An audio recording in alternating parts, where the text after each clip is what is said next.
Hello guys, good afternoon. एक छोटे से टॉपिक पे आज बात करनी है जो मुझे ट्विटर में बहुत लोग पूछते रहते हैं, बोलते रहते हैं। एक्चुअली पूछते नहीं है, बोलते हैं। वो क्या होता है कि सोचो कोई कंपनी का बुरा रिजल्ट आया, ठीक है, और मैंने उसका पोस्ट किया। मतलब क्या, सोचो उसका अगर सेल्स का डीग्रोथ हो गया, फिर उसका आरओई का नंबर घट रहा है, और से उसके बाद मैनेजमेंट ने कॉन कॉल में ये भी बोल दिया कि आगे जाके और हेडविंड्स आएगा, वॉल्यूम्स गिरता रहेगा। मतलब मैनेजमेंट घुमा के बोल रहे हैं कि आगे सिचुएशन भी बेटर नहीं होने वाला है। लेकिन कुछ लोग होते हैं जो वैसे पोस्ट में मैं जब कुछ लिखता हूँ, ठीक है, इंक्लूडिंग आउटलुक, अगर मैं कोई कंपनी का, अगर आप देखे होंगे मैं किस तरह से पोस्ट करता हूँ ना, मैं हमेशा गाइडेंस के बारे में बात करता हूँ। क्योंकि स्टॉक मार्केट हमेशा आगे का देखता है। आगे मतलब है फ्यूचर, नॉट बैक। ठीक है, तो अगर आगे में मैनेजमेंट ही बुलिश नहीं है तो लोग कहाँ से बुलिश होते हैं मुझे समझ नहीं आता है। अब उनका बुलिशनेस का एक रीज़न है, मैं बता रहा हूँ। क्योंकि पास्ट में जाके वो मतलब देखते हैं कि वो स्टॉक ने कितना पैसा बना के दिया, and they try to justify. जैसे मैं एक सिंपल सा बात बताता हूँ। पिछले 6 से 7 साल में अगर आप देखोगे, आइशर मोटर्स का जो वॉल्यूम ऑफ बाइक सोल्ड है इन द डोमेस्टिक मार्केट, वो नहीं बढ़ा। 2017-18 में भी वो 8 लाख के ऊपर जिस बाइक बेचता था, 2023 में भी उसने वही 8 लाख की बाइक बेचा। ठीक है, और लॉजिकली अगर आप देखोगे, स्टॉक भी पिछले 6-7 साल में कुछ नहीं किया। ठीक है, वो कोविड में डिप हुआ और वापस आया वहां पे। तो मार्केट भी आपको वही बता रहे, क्योंकि अगर वॉल्यूम ग्रोथ नहीं हुआ तो कब तक आप एक बाइक का प्राइस बढ़ा बढ़ा के रेवेन्यू का ग्रोथ करोगे? नहीं कर पाओगे। बिकॉज टू व्हीलर इंडिया में वैसे भी अगर आप देखोगे, ये हार्ले वार्ले आ गया है, ये सब आपका बोलो ना, ये सब और भी बाहर का जो सारे टू व्हीलर, सारे जो बाइक्स है, BMW बाइक्स है, कॉम्पिटिशन तो बहुत है ना। फिर TVS है, यहाँ पे ये है, वो है, हीरो है, so on and so fourth. अब पॉइंट क्या होता है, मैं आपको बता रहा हूँ इसमें इशू क्या है। आइशर मोटर्स 2009 में वो 50,000 बाइक बेचता था साल में, ठीक है, और वो 50,000 को बढ़ा बढ़ा के 8 लाख तक लेके गया साल में इन 2017-18। ऑफ कोर्स फिर स्टॉक तो 100 गुना हुआ होगा ना, राइट? क्योंकि उस टाइम पे वॉल्यूम ग्रोथ था, और जब वॉल्यूम ग्रोथ था तब उस टाइम पे स्टॉक भी बहुत रिटर्न बनाया। Common sense, right? क्योंकि आज अगर आइशर 8 लाख से 9 लाख, 9 लाख से 10 लाख, 10 लाख से 12 लाख करेगा तो स्टॉक फिर से पैसा बनाएगा। ठीक है, क्योंकि एक स्टॉक के पीछे demand is a direct correlation of, से फॉर एग्जांपल, उसका बिजनेस में ग्रोथ है कि नहीं। बिजनेस में ग्रोथ नहीं है तो स्टॉक ऊपर कैसे जाएगा? आप मुझे बताओ, उसमें एक्स्ट्रा डिमांड कहां से आएगा? ये तो बेसिक इकोनॉमिक्स का सेंस है। अब पॉइंट क्या होता है, अगर मैंने ये आइशर वाला चीज बताया, देखो आइशर मैं सिर्फ एग्जांपल के तौर पे ले रहा हूं, ऐसे बहुत कंपनीज है। लोग मुझे क्या करते हैं, अब प्रॉब्लम ये होता है, लोग मुझे आइशर का चार्ट दिखाने लग जाएगा कि देखो 2010 से लेके ये मल्टी बैगर था, तो आप कौन होते हो आइशर को बुरा बोलने के लिए? लेकिन वो तो पास्ट की बात है ना। अगर सोचो, अगर आज आइशर 50, 70, 80 हजार बाइक बेचता और उसका वॉल्यूम ग्रोथ 30-40% का होता YOY, मैं लिख के दे सकता था, स्टॉक ऑल टाइम हाई में होता और सबका लाडला होता, सब इसके बारे में बात करते होंगे। लेकिन आइशर के बारे में आप कोई बात क्यों नहीं करते? उसके एक रीजन है। लेकिन कुछ रिटेल इन्वेस्टर्स ना चार्ट देखते हैं सिर्फ स्क्रीनर में जाके, उनको लगता है 2010 से 18 तक पैसा बनाया। और पता है प्रॉब्लम क्या होता है, ये जो हमने जो बड़े बड़े वैल्यू इन्वेस्टिंग का बुक्स पढ़ लिया ना, यही प्रॉब्लम है। ये जो हमने सीख लिया ना, पेशेंस, मतलब पेशेंस के बारे में पढ़ो। अरे काहे का पेशेंस? अगर आपका कंपनी का ही वॉल्यूम ग्रोथ नहीं हो रहा है, आप अगर एक कंपनी को ट्रैक करते जा रहे हो और देख रहे हो कि कंपनी में वॉल्यूम ग्रोथ आ नहीं रहा है, तो कौन सा पेशेंस लेके आप बैठ रहे हो? इसका मतलब क्या, आपने वो बुक पढ़ा लेकिन डायरेक्टली देखो पेशेंस कहाँ इंपॉर्टेंट है, मैं बता रहा हूँ। सोचो एक कंपनी अपना वॉल्यूम ग्रोथ को 20-30% से बढ़ा रहा है, लेकिन फॉर सम रीजन वो स्टॉक ऊपर नहीं जा रहा है, तब वो स्टॉक को सिर्फ देख के बेचना is the mistake. Understand the logic here. ठीक है, मैं एक सिंपल से एग्जांपल दूं, मैं उसका भी एक एग्जांपल दे सकता हूं। ठीक है, अरमान फाइनेंशियल्स, आप देखोगे अरमान फाइनेंशियल्स का स्टॉक पिछले 4-5 महीने से, देखो कोई रिकमेंडेशन नहीं है, बट एक्चुअली क्या होता है ना, नाम लेना ही पड़ता है, नहीं तो आप मतलब, नहीं तो वही एकेडमिक MBA कॉलेज का ज्ञान हो जाता है। सोचो अरमान फाइनेंशियल्स का आप पिछले 3 क्वार्टर का रिजल्ट उठा के देख लो। ठीक है, उनका डिसबर्समेंट का ग्रोथ देखो, 60, 70, 75% से ग्रो कर रहा है। उनका NPA नंबर्स देखो, इंप्रूव हो रहा है quarter on quarter and YOY। लेकिन क्या है, वो स्टॉक 3-4 महीने से नहीं चल रहा है। अब देखो 3-4 महीने से नहीं चल रहा है, और अगर सोचो अगर आपके पास अरमान है और आपने बेच दिया बिकॉज 3 महीने, 1 महीने में स्टॉक नहीं चल रहा है, ये होता है लैक ऑफ पेशेंस। तब वो किताब का लॉजिक को लगाओ यहाँ पे। मैं ये नहीं बोल रहा हूँ कि अरमान खरीदो या बेचो, please don't get me wrong here. ठीक है, आपको तो सीखना है, राइट, और मुझे सिखाना है। विदाउट एग्जाम्पल आप ही मुझे बताओ मैं कैसे पढ़ाऊँ आपको, है ना? लेकिन दूसरी बात सोचो, आइशर मोटर्स, उसका भी स्टॉक नहीं चल रहा है, अरमान का भी स्टॉक नहीं चल रहा है, लेकिन आयशर का तो वॉल्यूम ग्रोथ नहीं हो रहा है, तो इसीलिए उसका स्टॉक नहीं चल रहा है। वहां पे आपको इम्पेशेंट बनना है, लेकिन यहाँ पे आप थोड़ा पेशेंस दिखा सकते हो। ठीक है, अब 3 महीने में स्टॉक नहीं चल रहा है, 4 महीने में नहीं चल रहा है, ये हमारे कंट्रोल में है नहीं। इसलिए मैं यही बोलता हूं कि स्टॉक देख के हमें कुछ डिसीजन लेना ही नहीं है, सिर्फ बिजनेस को ट्रैक करो। क्योंकि अगर आपका वॉल्यूम ग्रोथ नहीं हो रहा है, ठीक है, तो मतलब आपका स्टॉक ऊपर नहीं जाएगा। और कुछ कंपनी जैसे है जिसका स्टॉक देख के लग रहा है ऊपर नहीं जा रहा है, वो एक टेम्पोररी फेज है।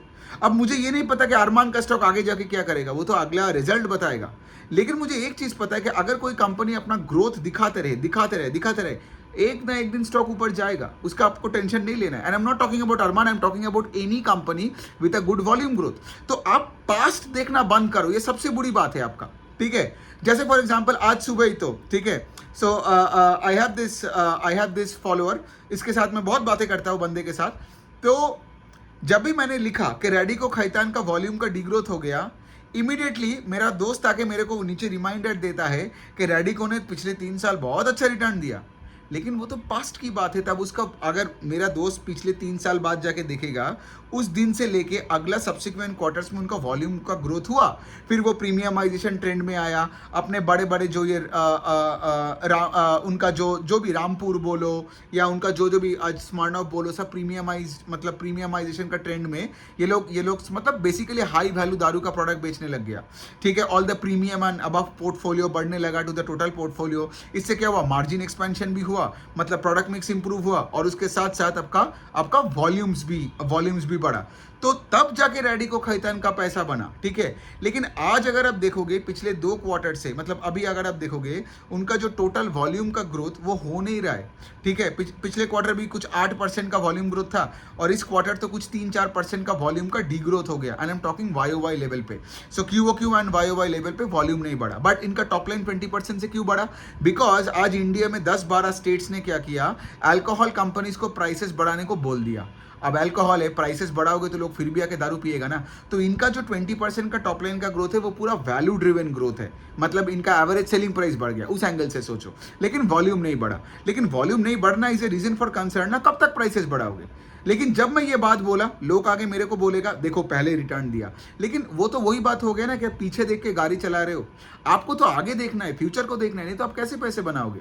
तो कोई भी कंपनी का कोई रिकमेंडेशन नहीं है यहाँ पे। ठीक है, आप बहुत ही स्टूपिड होंगे अगर आप ये सब नाम में कुछ उठाते हो, मतलब आपको खेल ही समझ नहीं आ रहा है। आपको कंपनी को ट्रैक करनी है, कॉर्पोरेट डॉक्यूमेंट्स को पढ़नी है, पीपीटी और कॉन कॉल को पढ़नी है। मेन इंपॉर्टेंट पॉइंट है कॉन कॉल ट्रांसक्रिप्ट पढ़नी है, सिंपल सी पॉइंट है।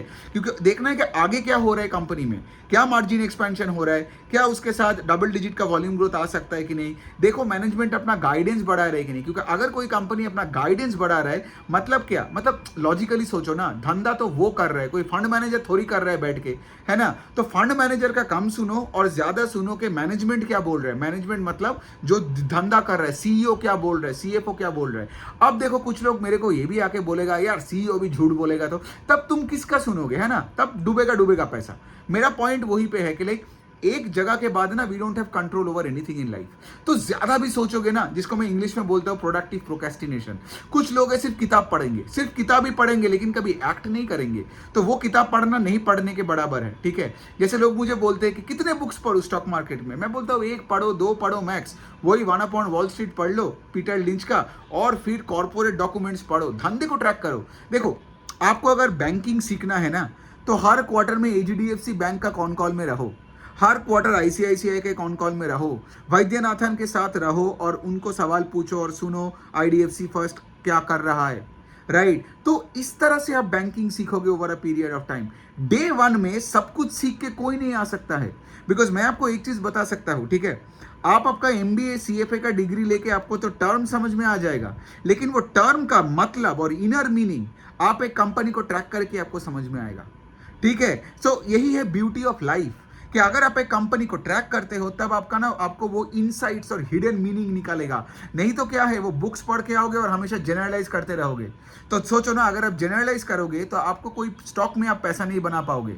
और जनरलाइजेशन हमेशा आपका मीडिया चैनल में होगा, जनरलाइजेशन आपका एडिटोरियल्स में मिलेगा, बड़े बड़े एडिटर्स बात करेगा, बोलेगा पर्सनल लोन खत्म हो गया, लेकिन आपने शायद एक कंपनी को ऐसे बेच दिया जिसका personal loan division is only 1% of the whole sales है। ठीक है, तो 1% ऑफ सेल्स है, लेकिन उसके लिए आपने पूरा बेच दिया बिकॉज किसी ने मीडिया में आज आपको डरा दिया, बोला कि लाइक कि लाइक पर्सनल लोन खराब हो रहा है, 4 आर्टिकल है। ये सब नहीं देखने का, सुनने का। आपको कोई भी यूट्यूबर इंक्लूडिंग मी नहीं सुनने का, मैं आपको बता रहा हूँ। मैं सिर्फ आपको यही बता रहा हूँ कि लाइक आप सिर्फ कॉर्पोरेट डॉक्यूमेंट्स पढ़िए, ठीक है।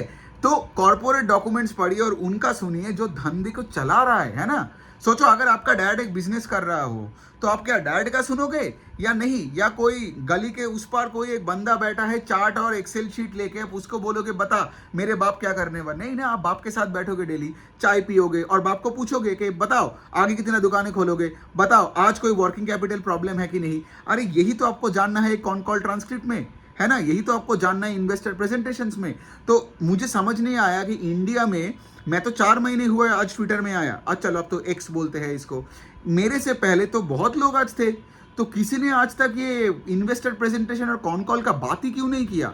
आई guess partly because of the fact कि उनको डर लगता था कि लाइक फिर लोग उनका नहीं सुनेंगे, और कोई रीजन हो नहीं सकता है। और ये एक ऐसा चीज है, मैं आपको बता सकता हूँ, आप लाइफ में जितना भी बिजी हो ना, आप दिन में आधे घंटे निकाल के 2-3 कॉन कॉल पढ़ सकते हो, क्योंकि वेरी बेसिक चीज है ना। एक धंधे को आपको सिर्फ पढ़ना है, एक इंसान के साथ आपको उसका सुनना है ना। और अगर आप देख रहे हो कि आपका जो पैरामीटर है ऑन ग्रोथ, आरओई, आउटलुक वो मैच कर रहे हैं, तो उसमें पैसा डालो और आगे परफॉर्मेंस को देख देख के उसके अनुसार अपने एलोकेशन को बदलो। और इससे क्या होगा, आपका इंडिपेंडेंट एक ओपिनियन बनेगा। वरना क्या है, दूसरों का सुनो, स्टॉक खरीदो, चार्ट देख के खरीदो बेचो, लेकिन प्रॉब्लम क्या है ना, कभी कन्विक्शन नहीं आएगा ना, कभी आप बड़ा पैसे ला पाओगे ना, कभी आपका पोर्टफोलियो बनेगा। वही 2000 बना के निकल जाओगे यहाँ से और 3000 बना के निकल जाओगे, वही थोड़ा एक बर्थडे पार्टी में गिफ्ट देने के लिए पैसा हो जाएगा। लोग तो मुझे ये भी बोला, एक बंदे ने ये भी बोला कि एंजल वन में मुझे 8% का प्रॉफिट दिख रहा है, 8% का, and he can't hold on to it, he just feels he needs to liquidate. तो प्रॉब्लम एंजल वन की नहीं है, प्रॉब्लम है माइंडसेट का, ठीक है, कि लाइक 8-7% देख के लोगों को लगता है कि लिक्विडेट कर दो, तो बड़ा कैसे बनोगे लाइफ में। एक और चीज मैंने देखा है, जितने लोग गरीब और छोटे सोच वाले होते हैं ना, वो अपने पोर्टफोलियो में किसी दिन अगर 5% का गेन देखते हैं ना, ट्विटर में आके 50 बार बोलेगा, ठीक है। लेकिन सोचो अगर आपका 5-10 करोड़ का पोर्टफोलियो है ना, आपका 5% क्या 10% क्या, आप चिल मारोगे लाइफ में। तो जितना ज्यादा पैसा है आपके पास, उतना आप रिटर्न्स और गेन्स का बात कम करोगे। और जितना चिंदी गरीब लोग हैं, वो डेली आके आपको रिमाइंड करेगा ट्विटर में आके कि भाई देखो मैं पैसा बना रहा हूँ। तो यही है लॉ ऑफ लाइफ। बहुत कुछ मैंने बोला इसमें, ऑफ कोर्स मैं अगला जो वीडियो बनाऊंगा उसमें I talk about a few updates के Q2 में कैसा कैसा हो रहा है, वही जो वीडियो वाला स्निपेट्स जो मैं लास्ट वीक तक कर रहा था वो मैं करूंगा। एंड ऑफ कोर्स उसके बाद तो इंडिविजुअल कंपनीज का वर्कशॉप भी चालू हो जाएगा, I think in the next 2 to 3 weeks में। एनीवे, आपको कोई सवाल होता है तो ऑफ कोर्स आप मुझे DM करो या फिर कमेंट सेक्शन में लिखो। Thank you.